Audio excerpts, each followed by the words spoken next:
नमस्कार, मी उमेश सिंगंजुडे आणि आपण पाहत आहात आपल्या हक्काचं पेन्शन चॅनल EVS दस्तक। सर्वोच्च न्यायालयात प्रलंबित असलेल्या पेन्शन याचिकेबाबत आज एक अत्यंत महत्त्वाची बातमी समोर येत आहे। सकारात्मक निर्णय येण्याची पूर्व शक्यता असतानाही पेन्शनधारकांचा निर्णय तब्बल 3.5 वर्ष का लांबला, असा गंभीर प्रश्न आता उपस्थित केला जात आहे। हिंगणघाट येथील पेन्शन योद्धा श्री प्रदीप महल्ले यांनी या संदर्भातील संपूर्ण घटनाक्रम मांडत पीडित पेन्शनधारकांना दिशाभूल न होण्याचे आवाहन केले आहे। सर्वोच्च न्यायालयात नक्की काय घडतंय, वारंवार अर्जन्सी सादर करावी का लागते आणि 197 सकारात्मक आदेश होऊनही पेन्शन का मिळत नाही, पाहूयात या खास विश्लेषणात्मक रिपोर्ट मधून।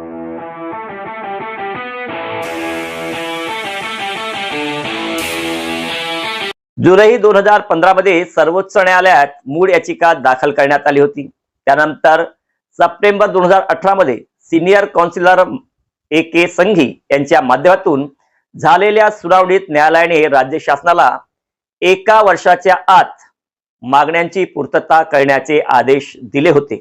त्यामुळे ऑक्टोबर 2019 किंवा 2020 पर्यंत हा प्रश्न सुटेल अशी आशा निर्माण झाली होती। पण मग अडचण कुठे निर्माण झाली?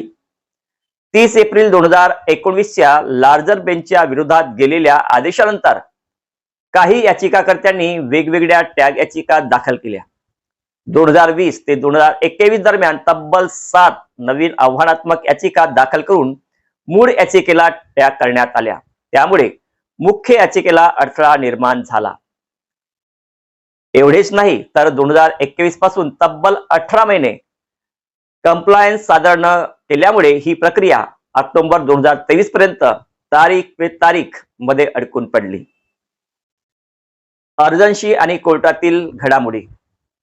ऑक्टोबर 2023 सिनियर काउन्सिलर माननीय अहमदी यांच्या मार्फत दुसरी अर्जन्सी सादर होऊन डिसेंबर 2023 मध्ये नियमित सुनावणी सुरू झाली। 26 जुलै 2024 33 टॅग याचिकांपैकी 4 याचिका न्यायालयाने फेटाळल्या तर 29 याचिकांच्या स्क्रुटनीसाठी वेळ देण्यात आला। मात्र त्यानंतर पुन्हा वर्षभर तारीखच मिळाली नाही। मे 2025 सिनियर काउन्सिलर माननीय हरेन रावल यांच्या मार्फत तिसरी अर्जन्सी सादर केली गेली। ऑगस्ट 2025 पासून नियमित सुनावणी सुरू होऊन 11 डिसेंबर 2025 ला अंतिम निर्णय अपेक्षित होता, परंतु टॅग याचिकाकर्त्यांच्या वकिलांनी विभागणीची मागणी केल्याने निर्णय पुन्हा लांबला। 20 जुलै 2026 आता चौथ्यांदा सिनियर काउन्सिलर माननीय बिपिन संघवी यांच्या मार्फत अर्जन्सी मेन्शन करण्यात आली असून नोव्हेंबरच्या 3ऱ्या आठवड्यापासून ही मूळ याचिका पुन्हा नियमित सुनावणीसाठी येत आहे।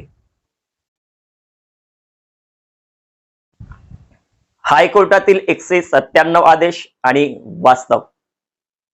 दुसरीकडे 30 एप्रिल 2019 चा लार्जर बेंचचा आदेश राज्य शासनाने सर्वोच्च न्यायालयात सादर केलेला आहे। 2021 ते 11 जून 2026 या कालावधीत राज्यातील तिन्ही खंडपीठात तब्बल 197 सकारात्मक आदेश पारित झाले। मात्र यापैकी एकाही पीडिताला प्रत्यक्ष पेन्शन लागू झालेली नाही, हेच कटू सत्य आहे। याचिकाकर्त्यांना आवाहन।